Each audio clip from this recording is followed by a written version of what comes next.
You're listening to Jump on the Bat-Wagon, hosted by the Watchtower Database.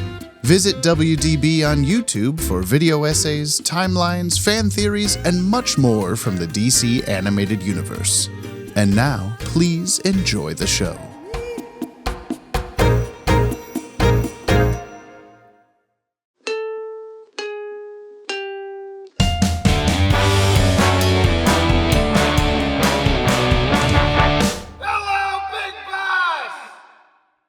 Trois, deux, un. Oh, crunchy fat.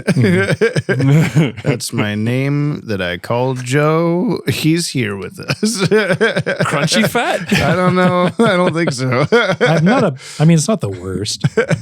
Ooh, Fatty crunch. Not gonna live. Yeah, it's gonna. I've been thinking that the whole time that we touch the desk lightly. What if? And it makes the biggest sound. I'm holding it. Yeah. Just drink your drink. Joe's got out of my Stormtrooper head whiskey bottle. There's a Stormtrooper head glass, and I'm rocking Batman Forever with question mark Batman symbol. I do recall that cup. And Yes, Batman himself. There he is. Gay Batman from the Seattle Pride Parade.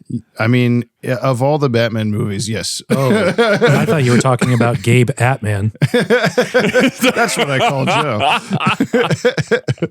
Sup, Gabe Atman, and welcome back to Jump on the Bat-Wagon. This is episode 208.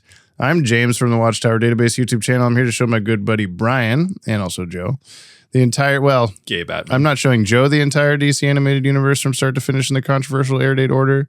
I'm showing Brian the entire DC animated universe from start to finish in the controversial Airdate order. Joe's just here every once in a while. I'm in the non-controversial order. Joe's controversially here for Ra's al Ghul episodes, Mr. Mix-Ya-Spitlick episodes, and one other one that you were here for that I don't remember already. I don't remember what episode it was. He was here because we're like, hey, Joe's at my house. You should just be on the podcast. I don't remember what episode that was, but the listener will. Something almost exactly 2 years ago, probably. Probably, yes. Joe, come on. So. You're supposed to remember this shit. Well, it's so that Brian may view these shows the way human beings experienced them in the far gone days of the 2000s. That's why we're doing this. On an LCD monitor while on a Zoom call with a friend. On the HD video version of Batman Beyond remastered, just like the 2000s. It's the first time that Brian ever watches the Batman Beyond episode out of the past today. Also, Joe watching it for the first time. I think probably. Brian, your prediction last time was that first it was that this would be the Joker coming back, which was incorrect. Then it was that dinosaurs would be here, and that was incorrect. And then I just told you that Joe was coming, and then you were confused because you thought Ra's al Ghul was a Superman villain, and here we are. This all checks out. I feel like it's not the first time that I've confused it either. Hello, Rose Dog. Hello, Rose Dog. Oh, goodbye, Rose Dog. Goodbye, Rose Dog. At the time of this recording, 6:24 p.m. I'm holding this also so it's not touching the desk. But then I just have this fear I'm going to just dump it on the soundboard. Maybe I shouldn't gesture very much, Batman Beyond is streaming on HBO Max and available on DVD and Blu-ray, my dog. They're there. I'm pointing to them. That's my Joe's camera's head. angled in the way. Oh, yeah. We turned on the lights and Joe was just so top lit from just the light directly above his head. So I turned on the desk. There's a portal above you. Yeah. There is hop on in. There's a little bit of hair up there. Yeah. You just got a haircut. Like you made it worse just in time for Brian. Just beautiful. I mean, it's not worse. It's better overall, but you made the choice. Yeah, and it'll all get shaved off. Don't you worry about it. Honestly, like streaming quality being what it is, I didn't even know you got a haircut. Take that as you will. If you, the listener, would like to follow along, you can head over to watchtowerdatabase.com/resources. Link is in the show notes. This episode, Out of the Past, first aired Saturday, October 21st, 2000 at 11 a.m. on Kids WB. 1 week after our last episode, Grounded. Brian, pay attention. This aired number 44 and produced number 44. I'm we here. Have whiskey and drinks, and we drink to these things. Woo! I'm just drinking so lightly because the glass is so fragile. It's so light. There were two of those glasses. I already broke one of them by touching it. So, oh no. The writer of this episode is Paul Dini, who we haven't had for a while. Yeah, wow. Director is James Tucker. Music is Shirley Walker. And animation is Coco/Dong Yang, just like every other Batman Beyond episode. Buy us some whiskey. Head over to buyusomewhiskey.com, buymeacoffee.com/Yoppie, Yoppie, linked below to send us a Yoppie beverage. See, I said pee-pee. Yeah. Joe gets it. Brian never laughs at that. Access some pretty sweet exclusives. Like 65 years old. That's true. Yeah. Wow, you made him pretty young today. I know. I would only laugh if it was Yoppie. Oh, well, that's not how you spell Yapupui. Well, it's also not whiskey.com. No, but I corrected myself. Access some pretty shway exclusives, submitting episodes for us to revisit. We'll give you a shout out in an upcoming episode, and we'll plug your shit, your ya pee pee poo poo. We'll also do a push up for every $1, so send us coffee for our health and your entertainment. Today's Yoppie Bevs come to us from Bleeding Light Comics, who sent a Yoppie Bev. Hey guys, love the podcast. Hey, thanks. I've been listening without commenting since episode 1. I especially love when Dan Riva is on. Sorry, Joe. I love this is me. Yeah. I remember watching the first episode of B-Test when it first came out. Oh, so this is an old person like you, Brian. I was already a Batman fan because of the Tim Burton movie and was beyond excited as a small child that Batman was getting an awesome cartoon. Now a middle-aged man, I still love B-Test, Batman Beyond, S-Test, etc. I'm also probably the only fan that loves most of the redesigns. I know, weird. Hopefully you read this on an episode that isn't Static Shock. We are, because I will be skipping those episodes for now, as I've never watched it and do not currently have time to do so. Sorry. As for plugging my shit, my brother and I have started making our own struggling comic book called Bleeding Light Comics, and I'd love if you directed people to our Instagram account, which is Bleeding Light Comics, all one word. Keep up the good work. Thank you, Bleeding person. Light Comics. If you're Bleeding Light Comics and you're telling us to go there, then what's your name? Oh, this looks really cool. Brian, you'll like this a lot. I like Flaming Skull Centaur. Man. Battle Axe Man. Yeah. And Battle Axe Man is great. This is all really cool. Yeah. This is like if John took his Eyeball time. Man, the octopus with an eyeball in its mouth. Yeah, and I know. You know what? Why not? That's actually like a... This is Why has fucking no one sick. ever done that before? That seems really obvious and good. Yeah. To do eyes, mouth, eyes. Yeah. I like that. Very all real monsters kind of thing. Yeah, it is. Wow. Okay, wait. Struggling. What? Go back down, James. Yeah, wait, I have to follow. What? The blue guy on the right kind of looks like Nicolas Cage. Oh, a little bit. Liber With the head Psychotica. things? Yeah. He looks like, hang on, Joe. You'll totally get this reference. Battlestar Galactica hybrid old man. He looks like this guy from Battlestar Galactica. Oh, is that hybrid old man? That's hybrid old man. You see the resemblance? These are really, really awesome. Listener, I'm going to have to insist that you check out Bleeding Light Comics. Lots of people send us their things and then they're like, go look at it. And it's very good. But this is like very, very good. There's 2 varies. I will say this is very, very good. Yeah. We don't sound like we like it. We really like it. Wow. Bleeding Light this is Comics, so good. everybody. I like it You so should go much. Wow, they look have at it. 34. Actually, I have 35 now, I think, because I follow. Please, definitely do that. We have to do 5 push-ups. Let's do 5 push-ups. Joe just, I don't want to. Well, these probably won't reach. Mine won't. Well, try you over here. 3. Oh, Brian's already going. Oh my God. 1, 2, 3, 4, 5. Joe and I touched feet. Happy Pride. Thank you, Bleeding Light Comics. Thank you, everyone else that's listening that's not Bleeding Light Comics that definitely went and followed Bleeding Light Comics at this time. And did 5 push-ups. And they all did 5 push-ups. That's what everyone always does. Whatever they're driving, they stop driving and do push-ups. People should stop do it. driving and do some push-ups. Or continue driving and do push-ups at the same time. We don't encourage that. That's what cruise control is for. That's true. That's why Joe is here, is because he can run on them, run a call on the person that tried to do a push-up while driving. Please make a good story for me. Yeah. 44? Out of the past? Yeah. Season 3, Out of the Past. Queuing it up. Okay, let's go watch it. Okay. What the hell? All right. What's going on? What's up? Hey. Joe, you look like you're about to sneeze. A superstitious, cowardly lot. You missed a great show. The music, the action. What are you eating? It smells gorgeous. Terry, this is Talia, an old friend. Talia, I've been aware of Mr. McGinnis for some time. With the new Batman in action, I knew he had to be someone close to you. Terry was the only candidate. I've heard about you too. You're the daughter of Ra's al Ghul, one of the old man's worst enemies from way back. You helped the original Batman fight Raz one last time in the near apocalypse of '09. For the last couple of decades, you've been putting your father's money to work cleaning up the mess he made. Current residence is a 200-acre estate on New Cuba. What? Did you think I was down here playing vid games? Very thorough, Terry. Though father's name was pronounced Raish, not Raz. A common mistake. Fair enough. Now maybe you'll clear up another mystery. Why are you here? To wish an old friend happy birthday and offer him a gift.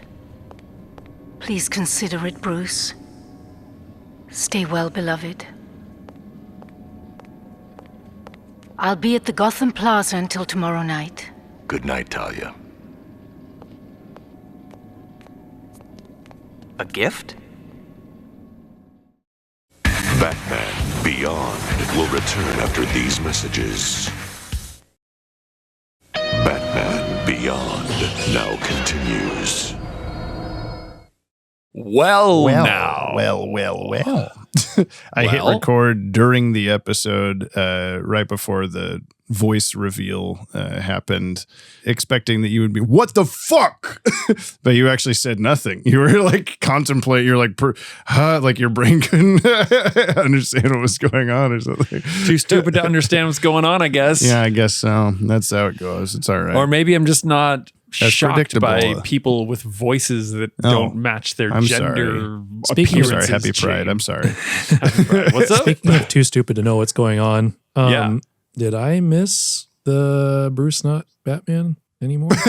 Yeah, you watched the episode with us at the party, remember? Not very well, no. To be Yeah, fair, Terry is Batman now. we were drinking Okay. a lot.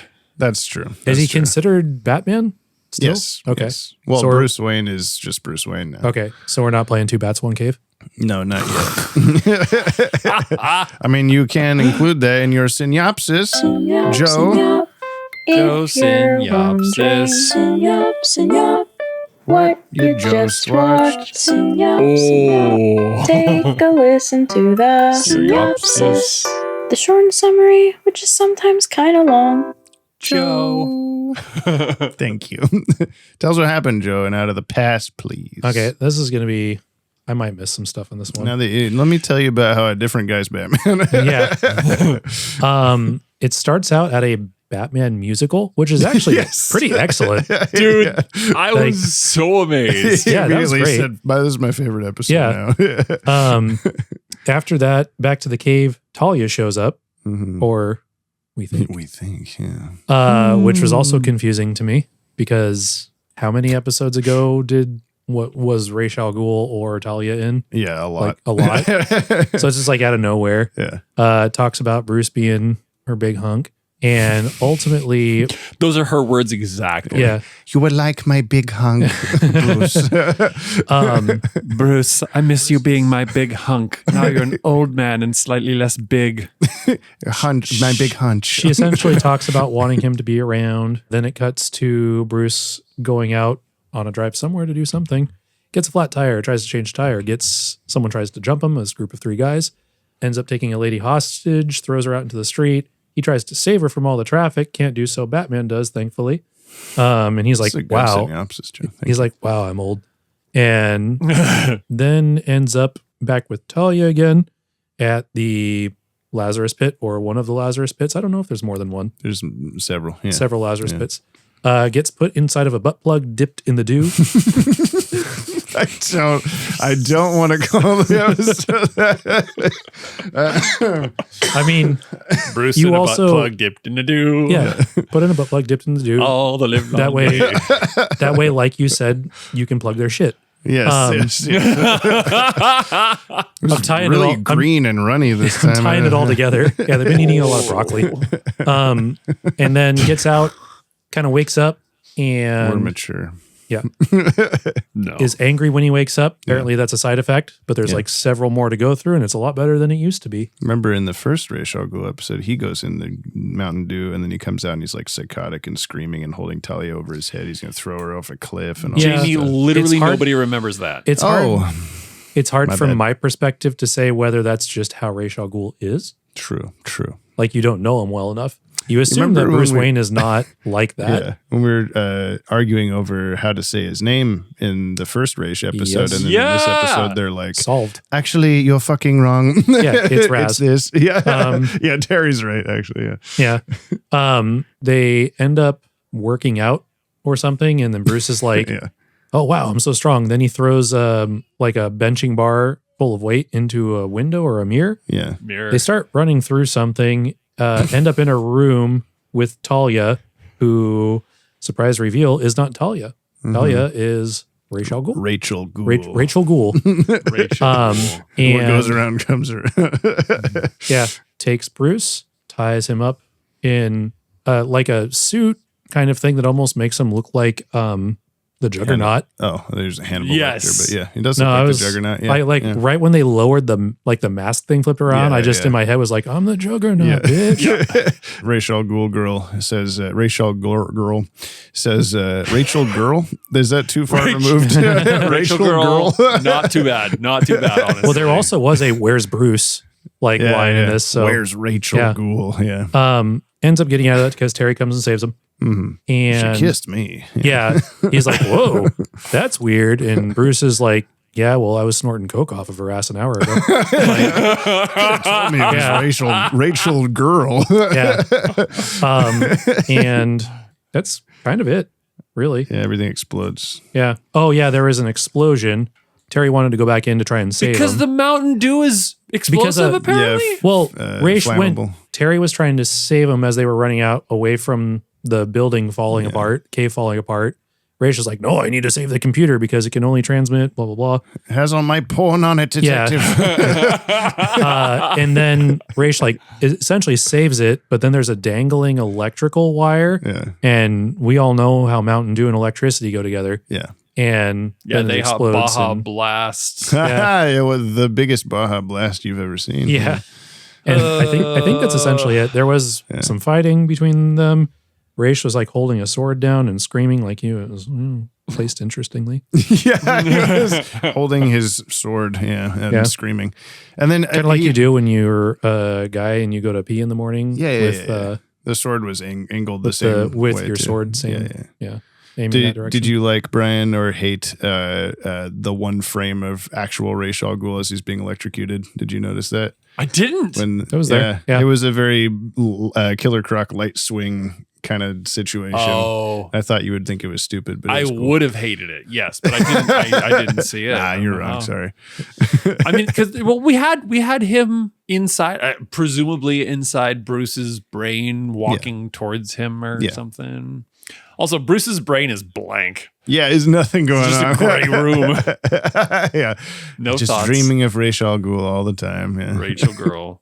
Well, let me tell you the official synopsis. It's much shorter. Bruce Wayne's long lost. Okay, the sentence structure in this god awful. Bruce Wayne's long lost love Talia returns, visiting the aging hero on his birthday, the still beautiful Talia offers Bruce the ultimate gift: space, eternal youth. That's like the name of that episode from Batman. Yeah, except it's Yoppth. Yup, yeah. Eternal yup. Eternal yup.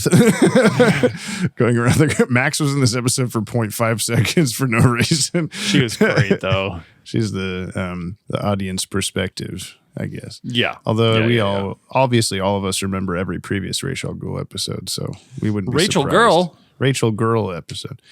This is like I said last time, this is one I've been waiting for a long time because it's a very heavy hitting, important, good episode. It's also just a very strangely horrific body horror out of nowhere kind of thing, but only in your mind. You don't get to really know how that happened. He's just like, I put her in the Prometheus circle. You know what the body horror for me was? What? Here's your fully grown post-pubescent daughter, and you are just gonna take over her body. Step on in there, yeah. You're just going to go and take a shower and pee and poop and do all the things Yep. as your daughter. And walk with a swagger. Walk with a swagger and kiss your enemies in your daughter's body. Rachel Goldie's going to roll into your daughter. Yeah. What the fuck? That is the thing. That was the horror for me. Yeah. Was the like, I'm like trying not to be a 12-year-old boy about this, but like also, God damn, dude. Yeah. Well, it was heavily made for 12-year-old boys, so be it's that. the first Scooby-Doo movie where they switch bodies, and then he's like, "I'm gonna look at myself naked." That's what Rachel Gould said. There was a lot of what he said. He's like, "I am Rachel Girl," and then he went like, now. "Yeah." But we need to describe that's his that daughter, Brian. Well, there was I know. A few moments like me knowing ahead of time, oh, that's actually Rachel Gould the whole time. She kisses him in the Batcave on the cheek. There's a moment where she's like leaning over him in bed. She leaves the like she has an opinion about what age she should return him to for most peak handsomeness or whatever. Yeah. There's a lot of like weird like why does Rachel and then like Joe pointed out the bit where he snorts coke off her ass. Yeah, I know. That was a very graphic scene that I wasn't really. I'm surprised they put it in there. How did it get past the censors? I don't know. Or is that just something that you did? Yeah, I edited that into the episode. Yeah, that makes sense. I figured you'd like that. Yeah. They're just playing Highway to the Danger Zone on the jukebox. Do you like Huey Lewis in the news? You like going through the whole thing? Talia's doing dick dingers off of Batman. It's fine. Did you suspect at all like that there was something, not necessarily this exact thing, but that there was some sort of like, well, Raish is probably going to show up for realsies. There's too much of like, but he's gone. He's so dead and stuff the whole time. Yeah, I didn't know what form. I was like, well, maybe he's going to be like a computer intelligence or something like that. I thought Talia was Talia. Yeah. Even when you hear his voice through the door, it's not obvious. Like, obviously, that's Talia talking. And then also the logistics of how the fuck that works. But, you know, whatever. Yeah. That's not how that works that I would love to address is that like people can do impressions. Okay. People can do impressions of voices, but the voice box shapes your voice. So Talia, it just has her normal voice, but she's going around doing the thing that I do, just pretending to be her father. Yeah, that would make sense. Yeah, like if like the muscle memory of what it is to talk in your body, whatever. Yeah, you know your accent or whatever how you pronounce things. Guess, the words that you choose would be you because it's him. But it would be her doing for her voice. Yeah, it'd be her doing a him impression. Yeah, that's true. Yeah, not him with his voice. He didn't have the same accent that she did, and she goes through the whole episode with that accent. Oh, fuck, you're right. I guess because she's putting on a show or whatever, pretending. Yeah, she put on a show, right? This episode was actually an AI reveal. Yeah. Yeah. She just has a little like voice box thing on her collarbone that's doing a race translation. Raz. It wasn't, it was Raz. Yeah. Raz, yeah. I love the way, Terry's like so confident and like, I know exactly where you live and what you've been doing. Yeah, he just says Raz a couple times. Which is funny because my third grade teacher was Raz. Old Raspberry Ghoul, they used to call him. You were focusing and laughing at the Raz bit, but he also mentions you and the original Batman fought Raz one last time in the near apocalypse of 2009. Which is like one of the handful of things in this universe that tells you like that's a 2009 reference. 2009 is the past. Like 2009 is like around the era of the modern Batman, that kind of thing. Versus you could theoretically say 2009 could refer to something else, but we also get one more time of referencing that, and you never get to see what the fuck that even is. Hell yeah! I mean, canonically, and this is probably a James question. It is. In this episode, do you know roughly how old Bruce is? He turns 80 in this episode. Yeah. Okay. Yeah. I was going to say it's reasonable that it's almost now. No, it's 2042, I believe, in this episode. Yeah. All right. Pause the podcast. We're going to pick this back up in about 15 years. Yeah, we did a video on all the Justice League members' ages last year, and I did all of this extensive math that was both from cobbled together from past videos we've done, and then also like doing a bunch more further research and all this stuff. and eventually finally determined that Bruce was turning 80 in this episode, only for there to be a bit on the commentary where they talk about how he's turning 80 this episode. So luckily it means all my math is correct, but it's also like, God damn it, I should just listen to this. I applaud you for doing it the hard way. Thank you. Yeah. Let's talk about the cats, Yeah. Let's talk about talk about my guessing wrong, and then my realizing that I was wrong, and then my guessing right on the dot, which means my guess from last episode is kind of sort of technically correct. Did kind of come and back. maybe I don't suck at my job. You guessed Adam West was the voice of the stage Batman until you realized that it was just Kevin Conroy also doing the stage Batman. Yeah. But like, dude, he was doing an Adam West because he kind of had that. Yeah, he was doing a theatrical voice. Yeah. But then there was a point where I was like, wait. And you're like, it's Kevin Conroy. Just Kevin Conroy. Yeah. And I shit myself. First set of dialogue also from Bruce in that scene, because you just end with this little musical number where I'm Batman. And then he's like, you hate me, don't you? Yeah. I'm like, wait, what the fuck is going on? Very dark turn, yeah. He's so fucking something? Moody, this guy. Oh, he's you have a new slang term, schwarbage. Yeah. Schwarbage made me so happy, and I can't wait for you to put it on the soundboard. Yeah. Because Joe, what you may have missed is that I've missed it. Yeah. What you missed, I missed it. What you missed was the shway is this new slang for like, oh, it's cool. It's tuber. Shway. Yeah. Shway. And I've hated it the whole time. And now we have something that is making Bruce fun of shway. That term is schwarbage. Schwarbage. That term is schwarbage. Thank you, Joe. You get it. Joe doesn't like frack either. Yeah, right. Yeah. So that's a different podcast. Yes. Where we're watching all of Battlestar Galactica with Joe. Oh my God. Fucking do it. Anyway. Okay, we have Will Friedle as Terry McGinnis / Batman. Kevin Conroy as Bruce Wayne. Olivia Hussey as Talia, I guess / Ra's al Ghul. That's the same voice actress from New Batman Adventure, or Superman the Animated Series, which is probably why you thought there was a Superman villain, because the last time we saw them was in a Superman episode. But probably team up with Batman. There's a shaman staff that takes Superman's mojo and puts it in Ra's al Ghul, and he gets all big and falls off a cliff. Oh yeah, Joe remembers, of course. David Warner as Ra's al Ghul. Mark Hamill as Carter, which is the one that you called correctly. He's doing an impression of a different actor, which we'll get to in Trivs. Okay. But yeah, he's doing like a British accent, a very, very Cockney kind of thing going on. He was previously, obviously, the Joker in B-Test, TNBA, and S-Test. He was also Ferris Boyle in Heart of Ice, who kicked Mr. Freeze into a table. Yeah. When I guessed last episode, and you said no. Well, if you had guessed Mark Hamill was coming back. Mark Hamill, who played who in the DCAU? No, Ferris Boiler. Cree Summer as Max. Michael Rosenbaum as Carl, who is Joe, back me up on this. Ferris Boilers, Doyle. Well, Jamie, good luck transposing that one for the subtitle. Sorry about that. Michael Rosenbaum as Carl. Carl was the sunglasses thug that fell into the alligator water, and then he did a James Bond jump across the thing. Are we not going to talk about how much of a psychopath he is? Yeah, I like to watch the alligators rip him apart. He is then I jack off. Gary Busey. Yeah, that's who he is. He reminded me of Gary Busey as Joshua in Lethal Weapon. Yeah. That's what he immediately reminded me of. Wow, good pull. Michael Rosenbaum does tend to be doing an impression of somebody most of the time that he's one of these bit characters. So I don't know if maybe that was on purpose. Is there a drag king out there called Barry Juicy? I hope so. Yeah, me too. Yeah, okay. That's good.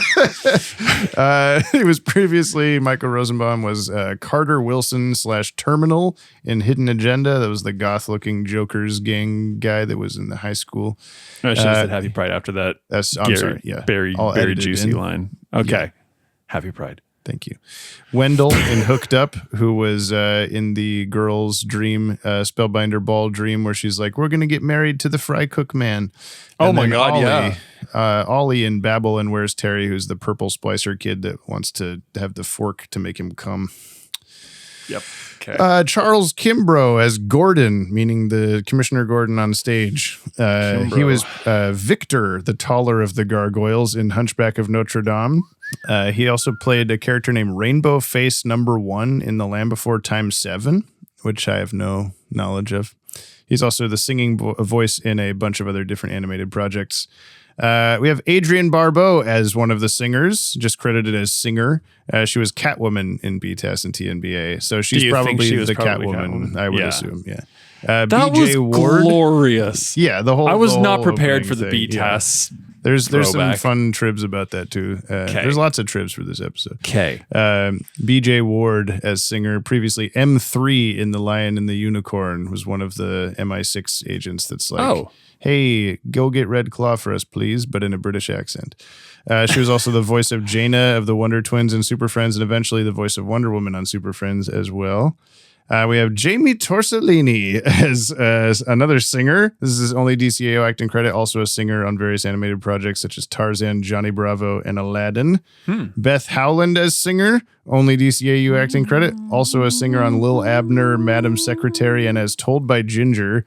Her big thing was she was Vera Louise Gorman in 202 episodes of Alice, 1976 to 85. Never watched that. Alice? That's a lot, though. That's cranking out quite a few episodes in that time period, too. And I'm Alice. Steve Bernstein as singer, only DCAU acting credit. Composer, this guy was the composer of 4 episodes of Freakazoid, half of Pinky and the Brain, and most of Animaniacs. Hell he yeah, was also one of the singers. He was also in the music department for Skyfall, The Perfect Storm, and The Amazing Spider-Man. And last is Gary Sturgis, back again. He was Punk, guy on the street, fucking with Bruce Wayne. Not like Talia did, though. Previously, he was Duke in Shock to the System, Captain Rubens in Big Time, and Ebon in The Breed. And like we were joking about before, he's just sticking around the voice recording booth like, give me something else to do. Come on, let's go. I'm still here. I live here now. I'm contracted to do 18 lines for you guys. yeah. Spread me out, please, said Ra's al Ghul. The Trivs. During their conversation at Hamilton Hill High, Max and Terry walk past the science building, but building is misspelled Buildine. We did not catch this. I didn't see it. Yeah. We were too into the episode. Too into it. When he starts the process of taking over Bruce Wayne's body and mentioning the insolent tongue, Ra's al Ghul sits down in a chair and presses a button in midair. A click can be heard, yet there is no sign of a control panel next to him. I did notice this because I had, pasted that in and then I was looking for it. And yeah, he totally says this computer will do a thing. And then you hear it boop. And then the chair starts rising and he hasn't touched anything. There's nothing there. A man bearing the same character design as Mr. Tarnower from the BTAS episode Mudslide appears in the audience behind Bruce in the episode's beginning. Who the fuck is paying that close of attention to it? Me. Oh, right. My bad. Do you remember this character at all? Probably not. In the beginning of Mudslide, Clayface is sneaking into a rich guy's vault and the rich guy isn't actually there. So he takes the form of him to pretend to be him. And it's that guy. Okay. The episode shares a title with the classic 1947 film noir Out of the Past, which you saw. I sure did. And you talked to Stan Berkowitz about it, which deals with a retired detective forced to track down a former lover who betrayed him. So I guess there are some parallels, but not at all. Not at all. Not in the I movie. Was in My Daughter. However, there is somebody falling into the water and they die in the movie. They don't die in the cartoon, though. No, they don't. According to series director Dan Reba, he was originally attached to direct this episode and even attended the voice recording session, but for reasons unknown, directorial duties fell to James Tucker instead. I don't know. No, I mean that is what he told us in the interview with him a few years ago. So he never said why, but I don't think I would have. I don't think it needed to be any. I was never having a moment of going oh man, this is really losing some steam or whatever. The animation was pretty good. The story was very strong. The musical number in the beginning had some interesting, I feel like the artwork of the characters themselves was a little meh. Like the designs of the fake versions of the faces of the characters and stuff like that. Yeah. The one that was playing Batman looked like a combination of Stan Smith from American Dad and also I can't remember the name of it. The Batman cartoon metal band thing. Oh yeah, the Bat Metal. Bat Metal. Yeah, it looked like the Bat Metal guy. Big lips. Yeah. Oh my God, you're right. It kind of looked like that. It did a little. Yeah. It felt a little lazy. I don't know. I think it must have just been a different like Coco Dung Yang team on this or something, because they did look a little bit different than normal. It was a little bit flat sometimes, but not ever in any important part of the episode. I assumed it was an artistic thing because they were on stage and it was like kind of like. But they're still real people. The costumes and stuff weren't the problem. It was their faces. Their faces were very like unidimensional and like cartoony. Yeah. Like obviously that person exists in this universe, and when they're not wearing a costume, they still have that face. So, but if the episode would have started out like, oh, there's a musical number going on, camera pans over directly to Bruce going, "You hate me, don't you?" Instead of all of this musical stuff going on, I would have made more sense. But it focuses on it too much for it to be that lazy. Oh, okay. I hear you. I definitely don't want less of it, though. No, I want more of it. I want more of it. Yeah. I just think the artwork could have been better. You just also want more art. Yes. I want the more than the impression of bricks. That's a weird throwback. Yeah, thank you.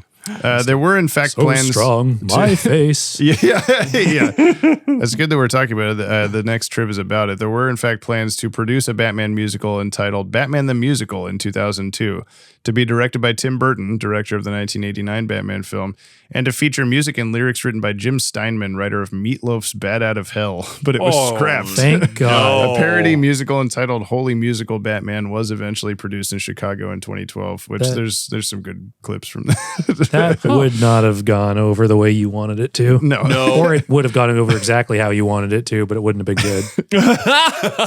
Some of the songs written by Steinman for the intended Batman musical, In the Land of the Pig, The Butcher is King, and Cry to Heaven, were later sung by Meatloaf on the album Bat Out of Hell 3.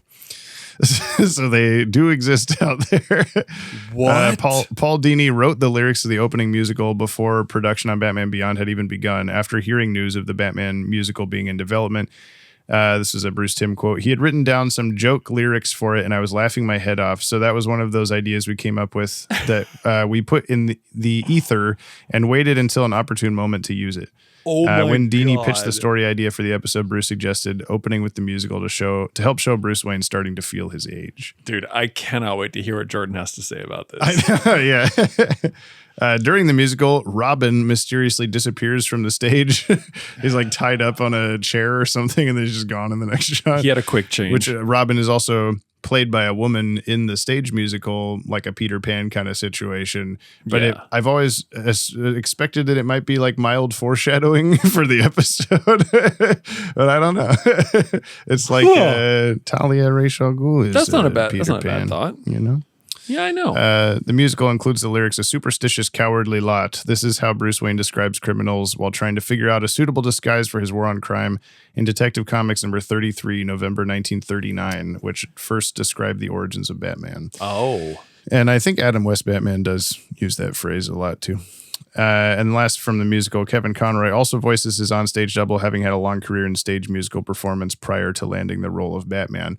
On his website, there was a bunch of, like, he was singing Am I Blue and a bunch of other, like, good shit. Wow. But then his website went down after he passed away. And I hope somebody saved all of those, because I didn't, and I should have. Check the Wayback Machine. Did he sing Confrontation from Jekyll and Hyde? No. I'm sure someone on Reddit has all of that. Probably. Yeah, probably. According to an interview with Bruce Timm in Comicology #1 in 2000, Bruce Wayne's photo collection, his Spank Bank, was initially scripted to include a photo of him with the Justice League, but Bruce Timm was against it. Nope, I'm taking that out. We're not doing the Justice League. I guess he would have had to come up with like who was on the team just for like 2 seconds of this episode or whatever. So, Paul Dini also confirmed that Andrea Beaumont, the Phantasm, did not make the cut for Bruce's slideshow because she murdered people. Dini's claim, however, is in some way contradicted, as Talia was involved in the murder of people being a member of the Society of Shadows. So, do you happen to have, I don't know if you have a photographic memory for this, but I would love a play-by-play of who is who. Zatanna, Lois Lane. That was Lois. Okay, I was surprised by Catwoman, that one. Yeah. And then Barbara Gordon, Batgirl. Yeah. And then Talia walks in and says, "Why did you not put me in your Spank Bank, Mr. Wayne?" And then he advances the slide one more and he's doing number 17. Yeah. The spread eagle. In a behind-the-scenes featurette, Paul Dini mentioned that the episode originally included a scene that explained why Talia was speaking with her father's voice. It involved transplanting her vocal cords with his own.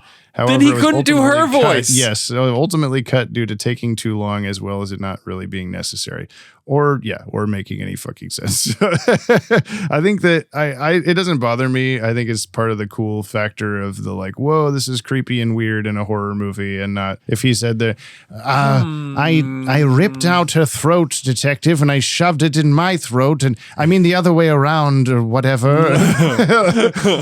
Are you still listening, detective? I feel like there's a better way around this. Yeah. They could have not done the voice thing, and it could have been Talia's voice the whole time, but maybe Bruce like talking about something from their past that was just like an intimate moment between the two of them that like Ra's wouldn't have known about, and then Batman being the world's greatest detective would have caught on to that, and he would have been like, wait a minute. What is our safe word? And he'd be like, banana? He'd be like, you're not Talia. You must be Ra's. It was plantain. It was plantain. It would have been hard to sell it as Ra's without Ra's voice. So. Yeah, but I wanted as opposed to like a Stephen Hawking computer that just has Ra's like words all saved onto it, or like one of those detective. The like wind up like a cow says moo, just a bunch of Ra's words on there. They all say detective. Yeah. During Bruce's brief I can't read. During Bruce's rejuvenation. Let me take take 5. I think this is all hitting me at once. During Bruce's brief rejuvenation, there we go. Conroy uses a different voice than his gravelly old Bruce voice. Will Friedle said this episode is one of his favorites to record as he got the opportunity to hear that voice, and for the one-off scene in which Terry and Bruce are battling villains together, which was very cool. Oh, that was amazing. Rock version of the Batman theme and stuff. It's a weird like, tempo change. The like Rammstein guitar riffs in the background. That was pretty sick. It's characteristic of this show. Joe, I'm glad you got to see another episode of Batman Beyond because there's a lot of like direct references. You can be like, oh, they heard this song and they're just kind of roughly recreating it from there. I'm around and could see more. What? There's no more Ra's al Ghul Batman Beyond. That's up to you guys. That's up to Jamie. I have no say in this. Yeah, I'm the leader of the thing. Leader of the pack. Thing. I have a key. According to Dan Reba, this episode has the best Star Wars in-joke that nobody is ever going to get. While recording another project, Mark Hamill was telling stories of listening to Darth Vader on the set of Star Wars and started doing an impression of English actor and bodybuilder David Prowse, the physical body of Vader, performing Vader's lines in Prowse's voice. It's hilarious. We're in tears. This is so cool. Bruce Timm suggested we should just do that character and created Carter for Out of the Past, casting Mark Hamill to do the impression. And that was this is Dan Reba, and that was a hoot because Mark would occasionally forget the accent and have to remember it by remembering Darth Vader dialogue. Can we find like David Prowse talking and see how close it is? Yeah, I'm sure. Yeah, plug it in. Well, there is footage also of like David Prowse doing the Darth Vader lines. Yeah, I've seen it on set. But I do want the AB of it right now. David Prowse and the living's easy.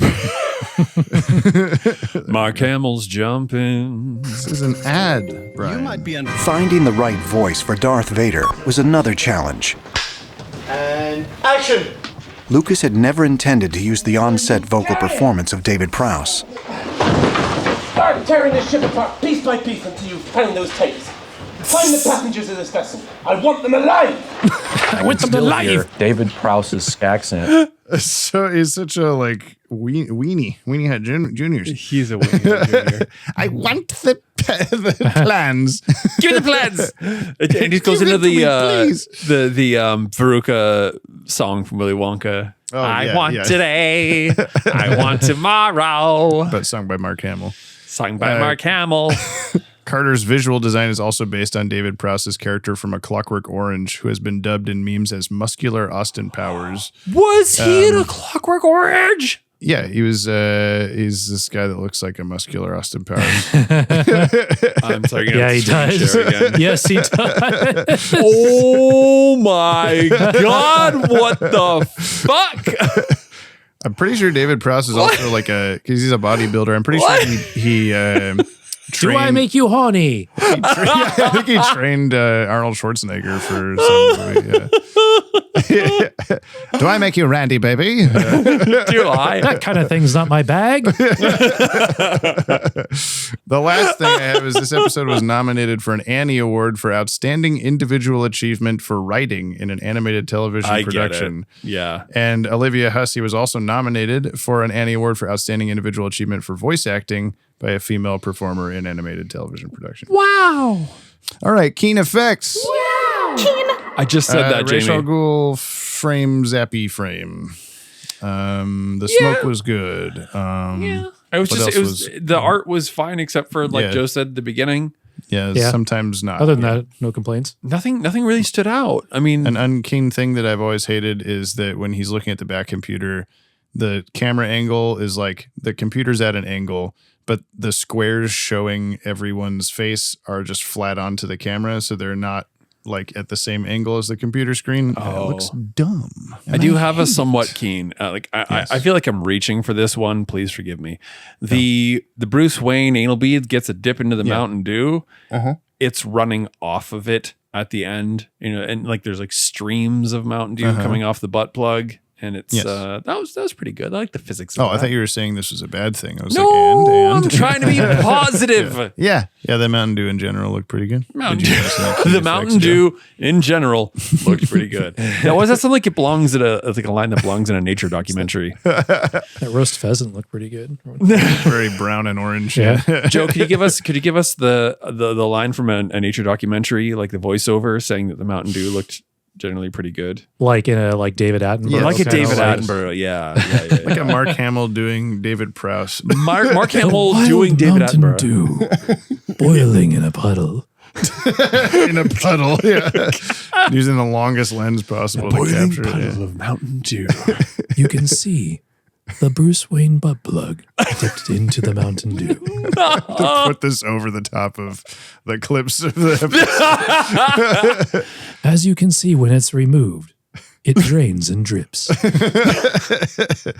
I think, Brian, you guessed, you were like, I know it's not going to work on him, but it's still weird that he did it.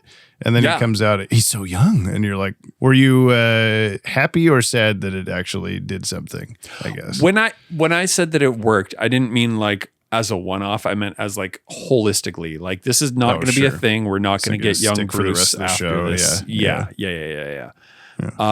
Though I did have some inclination that like, maybe it's not going to work. Maybe it's not Mountain Dew, and then it's going to be a trap.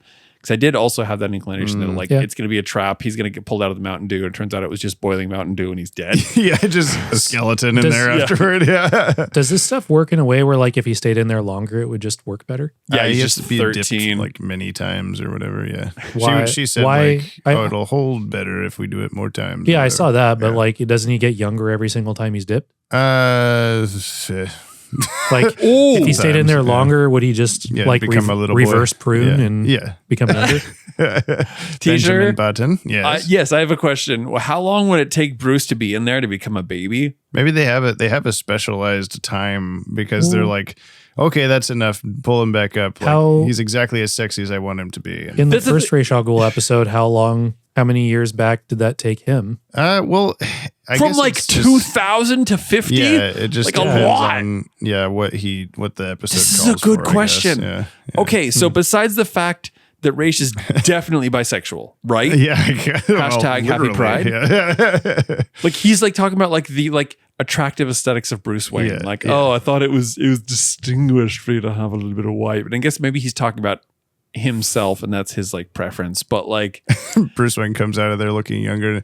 Yes, I mean that looks very good. Exactly as sexy as I like him young. What are you saying, Joe? I shouldn't. Yeah, say it. You come out so young. I left a little bit of gray to leave you distinguishing. Oh, what's this? Who's a big boy? I mean, basically, because like they draw the weirdest like pointy bulge on him after when he's sitting in there in his underwear too. What?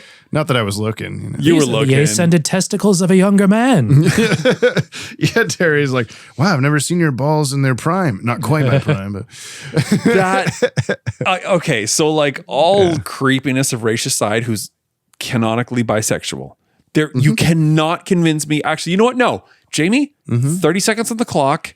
Convince me Raish is not bisexual and go. I won't. Okay.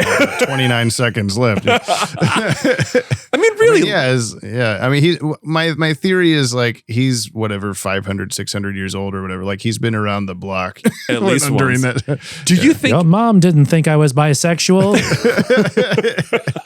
Do you think like going back in the Raish Al Ghul episodes, can you queer code Raish? I wasn't looking for that I before, need you but I should have. Yeah, I need you to now. Can you just take a moment to go back in your head? Well, he does like to wear. He does like to be shirtless a lot. Can we Google it and see what like? Bro, there were so many naked dudes at Seattle Pride.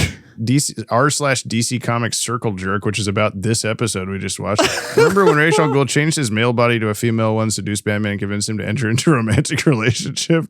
Paul Dini's barely disguised fetish is what this says. This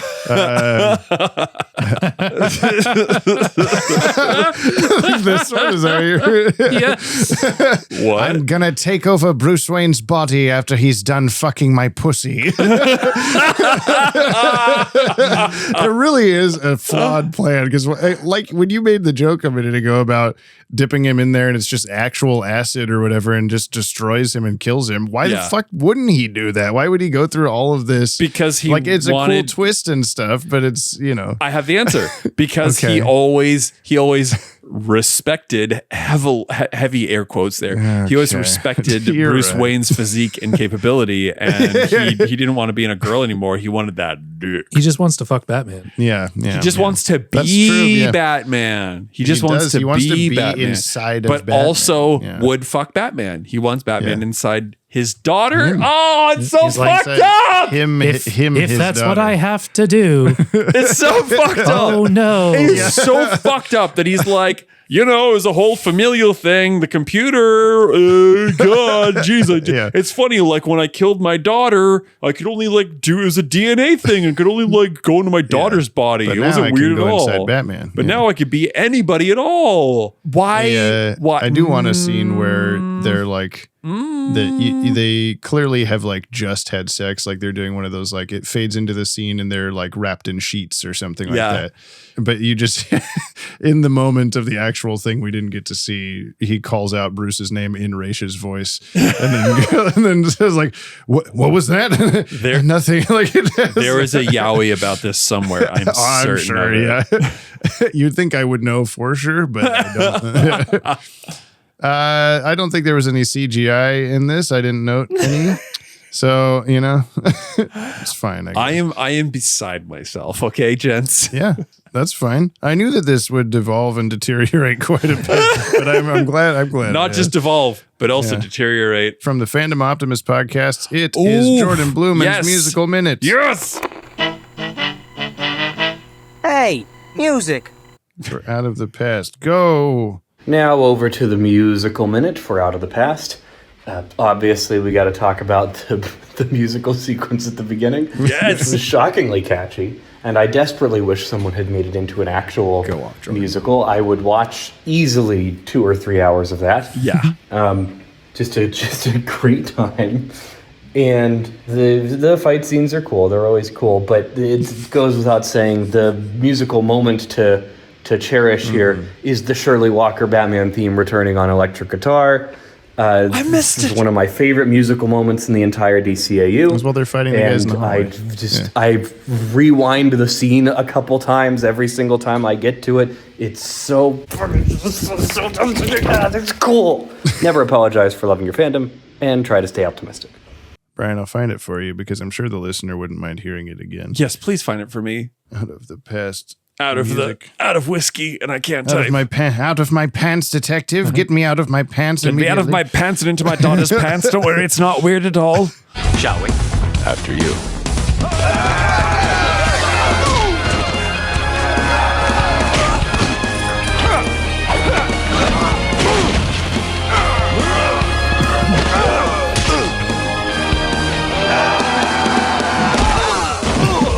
Yeah.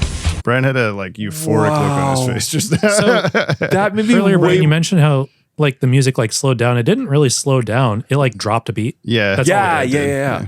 That made me way more emotional than I expected. Holy shit. Wow. The music was cool. Yeah. The music is generally music. speaking way better in this show than any other show. It's just very, the Mask of the Phantasm specifically soundtrack is very good because they have a much, much, much bigger orchestra doing it. And this one is mostly synth and guitar and stuff like that. So it's very different, but it's, Joe, very I good. wish you could hear episode 1. I think it was episode 1 of Batman Beyond. It was either. No, thank you. Aaron, get out of here. Pikachu grapes. You're welcome. Pikachu grips. He said, thank you for grapes. And I said, you're welcome. Yeah. Pikachu grapes. That didn't sound like that. Yeah. Anyway, what the fuck were we talking about? Surprise guest. I think it was episode 1 anyway, where there was it was either a direct Rammstein, I say direct, creative liberties notwithstanding, or it was have you seen The Crow, Joe? Yeah, if I have, I don't remember it. Oh fuck! You should see The Crow. Okay, there's a band called My Life with the Thrill Kill Cult, and there's this famous action scene in The Crow, and there was this song. I think it was episode 1. I'm not sure. Isn't it I the think first? we compared it in that episode. Yeah, to that and song, it was just so aggressively the same thing, but it was this late 90s, early 2000s kind of new metal-ish, but also prog rock. They're just taking heavy influence of things. I think you'd like the music a lot from the show, honestly. Just listen to the soundtrack and don't watch the rest of the show. Where's Clayface in this episode? Obviously Talia. Yeah, I guess it's just Ra's al Ghul put his brain in Clayface and then morphed into Talia. That would explain everything. Actually, I would be way better with that. I'd be able to sleep a lot more than a guy getting in. Actually, that would be pretty interesting. It wouldn't be as horrifying. It wouldn't be as impactful, I think. But if he somehow put himself in Clayface, morphed into Talia to trick Batman, and then. And let me finish my fucking. Everyone's got their goddamn hand. I'm waiting. And then when he reveals himself to be Ra's al Ghul, he morphs into Ra's al Ghul, physically also. Yes, Brian. Thank you. I need the terminology because it's really hard to say. Ra's became his daughter. Yeah. I need some terminology in between there is on of the flag anywhere. Taking over. I don't think we need to know. I just need the terminology of Ra's entering his daughter's body in a PC kind of way because it's just not super fucking PC. I don't think we need to make it PC. Do you think she was willing? Or it's bad. It's thing. Yes, Joe. I have an answer for that. Joe, I want to take his face off. Batman bursts in the room and I did not want you to find out this way, and then he's just Nicolas Cage. The next time the three of us are together, can we please watch Face Off while aggressively drunk? Recently, we can do that. Did you? Good still. Yeah. Oh my god. I would definitely watch it again. I'd be so happy. What was your hand raise thing, Joe? I was raising my hand because Brett was raising his hand. Oh, okay. I have a question. Okay. Can you please acknowledge Joe? Hi, Joe. Hey. My son is still outside the door saying things. Yes. He sounds like Ed from Ed, and Eddie. It's time for Batman's usefulness. What did Batman do? Did he get a 10 or only a 2? I really gotta know. Tell me now. What is Batman's usefulness? Now. You slowed down and dropped a beat there. This is pretty good. This is the first time I think we've had you on, Joe, since that song was recorded. I think so too. Yeah, you were on, but I think someone else's ears were in the ear holes when we played it. Yeah. Just Someone's like Ra's and his daughter. No! Rachel girl. Yeah. Joe, it's just, I mean, to everybody involved, it's the greatest song we've ever had on this show. Thank you for being the drummer, Joe. Yes. Officially on the podcast. There was still only one Batman technically, but this is the closest we've had to having 2 actual Batmans. There was actually, I guess, the stage Batman. My question. The stage Batman. There's arguably 3. There's 3. Yeah. 3 Batmans. Okay, let's rate them all. Okay. Stage Individually? Batman.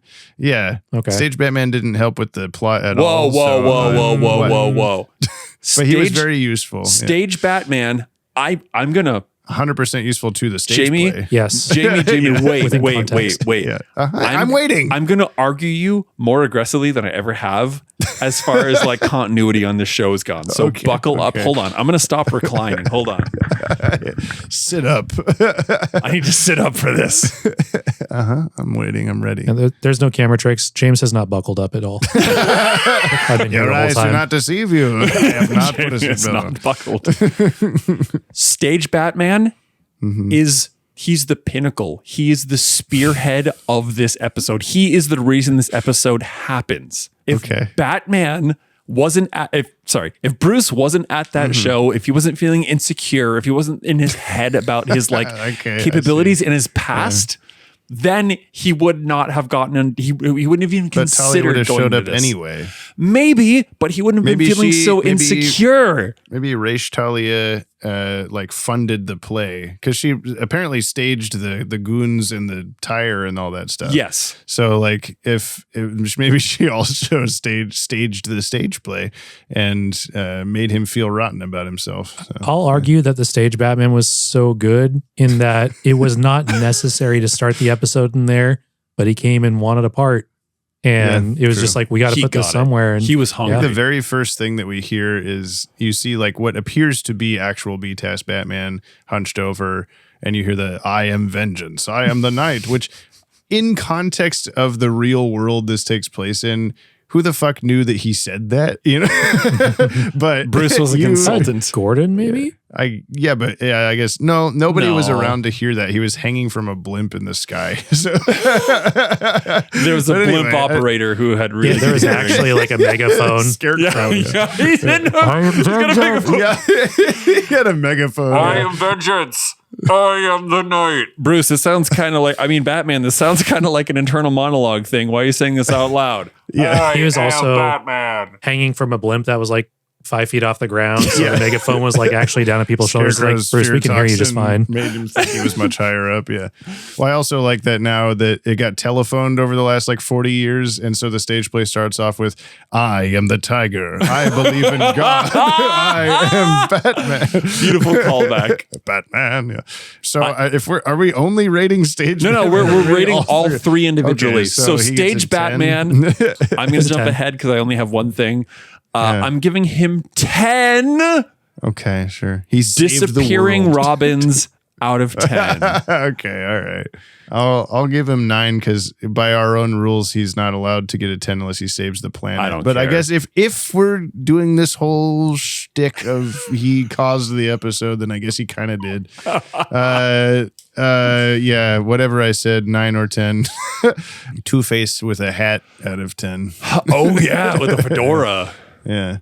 10 Joe? Bat Metal lookalikes. Yeah, there we go. Gordon with a hat also. Everyone just had a hat for some reason. Okay, so then let's Poison do Ivy Terry. had a hat, yeah. Sure. He pulled his weight. Yeah, he did all that he needed to do, but he was the least important Batman in this episode. I agree. Of the 3 Batmans. 6.5 because of one pivotal moment, and that's the traffic. Mm-hmm.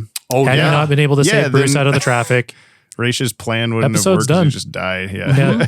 Fair. I've miscalculated how fucking old he is.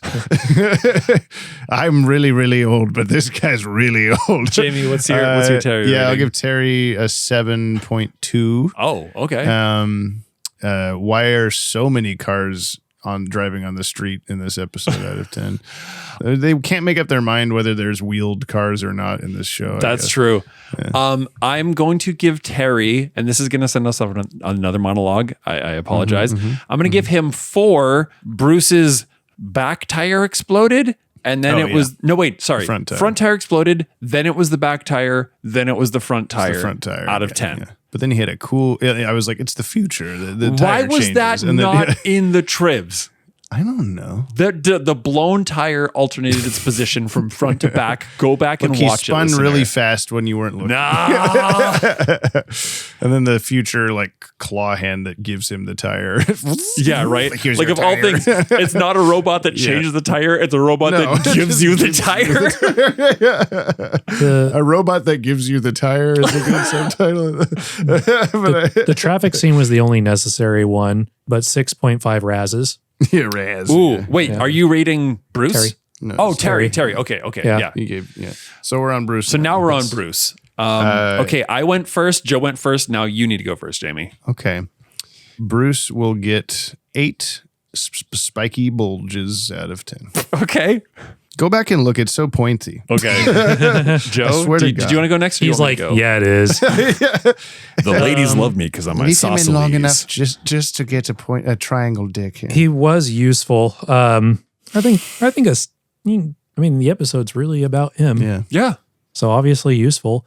I'll go 8 dipped in dew butt plugs. No, covered in dew. I was thinking my rating first, and Joe, I'm gonna meet you right there. I'm not trying to copy, but that is exactly what I thought. I'm gonna give Bruce kind of the Batman an 8, throwing my not dumbbells, barbells. I don't know. Throwing the weights through the mirror out of 10. Yeah.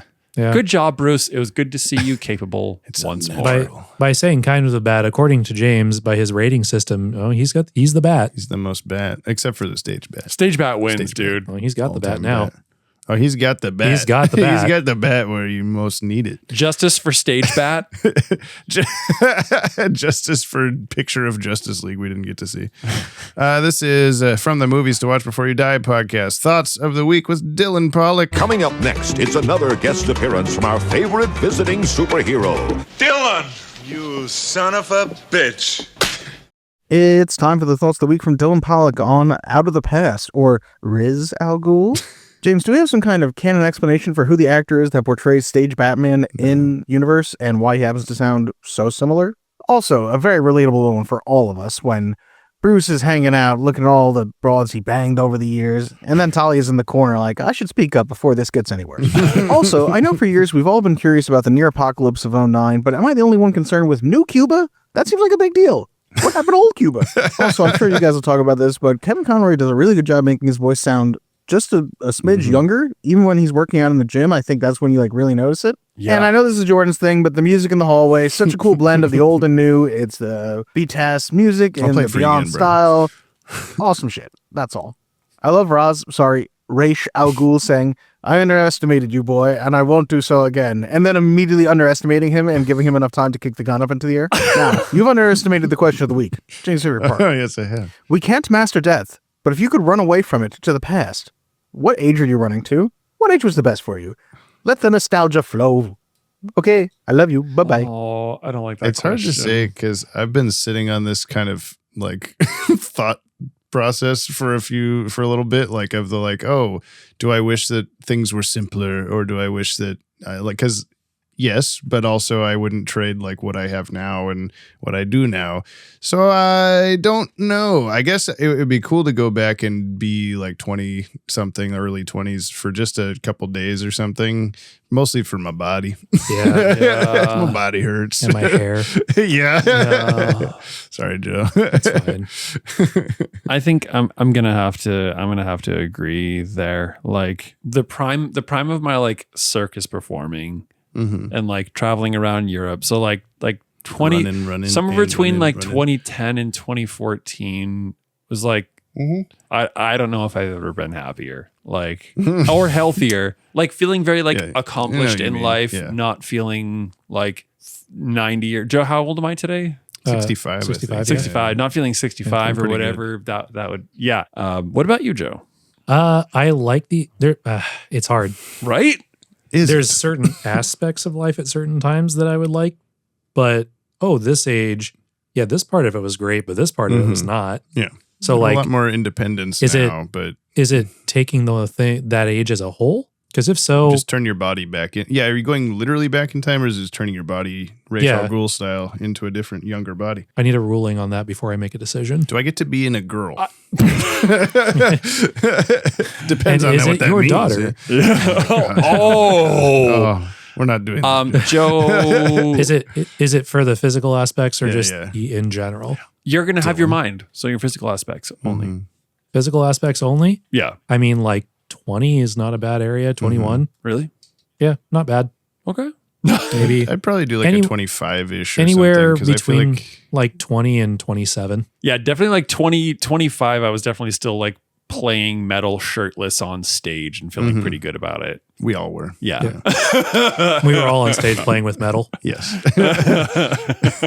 Joe, when do we? Swords. Joe, you have to move to Eugene so we can start a metal band. Just saying. You never know. Joe, buy that helicopter already. Buy a helicopter. Yeah. They're not expensive, I'm sure. Pick up a 12-pack at Safeway or whatever. Yeah. There's one sitting in some old Soviet airfield. I'm sure. Just go steal it. Just go Absolutely. take You could get a Russian helicopter for $12. Yeah. Was this episode Books or hip hop? Definitely hip hop. I'm feeling more books myself. Hip hop. That's okay. How's it feel to be wrong, Jamie? How's it feel to put this episode on the top 10 of Batman Beyond? I have an answer for that. Well, first of all, while you're thinking, let's go to Joe. You have all the other Ra's al Ghul episodes. Oh, it was Double Talk, the ventriloquist episode. That's what you were here for. Wait, is Joe the guest that we've had the most? Totally. Probably. Yeah. No, you have the biggest wow. chunk Look for at sure. that, Joe. Look at you. Look at you go. I need to put it out of reach, though. You've been here more than Dan Reba. Yeah, Dan, what the fuck? Although I don't think we got Rich Vogel or Dan Reba's top 10 on that episode on I'm Legacy. Surprised that John's not closer. That's all. John's only been here thrice. Yeah. But yeah, Joe, where do you think among this? You have Demon Reborn, which was the Superman crossover episode with Ra's al Ghul at the top at number 2. And then you have Demon's Quest Part 1 and 2 below that. Avatar, which was the Cleopatra lady in the goop that was a ghost lady. 5, Mixius Pixelated at 27.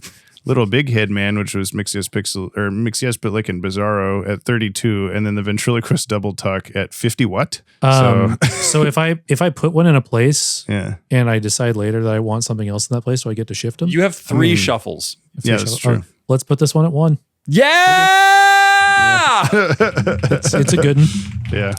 Wow. I think it's the most like meaningful, memorable of any of the Ra's al Ghul. Like the Demon's Quest where they fight shirtless on a volcano or whatever. Like that's very cool, I guess. But it's not important. Any of the Ra's al Ghul episodes have just kind of felt like I don't know. It was a very tell, don't show aspect in those episodes of just being like, Ra's al Ghul, he's so dangerous and he's my biggest villain and all this stuff. But like, it never really felt that way, that you just get that feeling from them saying it over and over again.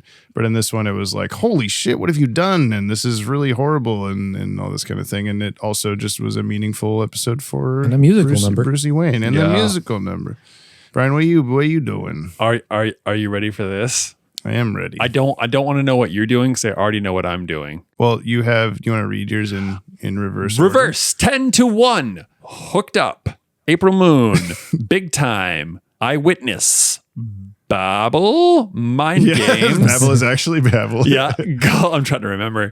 Golem, Meltdown, Shriek, and Rebirth. And I am putting this at number 2. Damn, dude. Out of the past.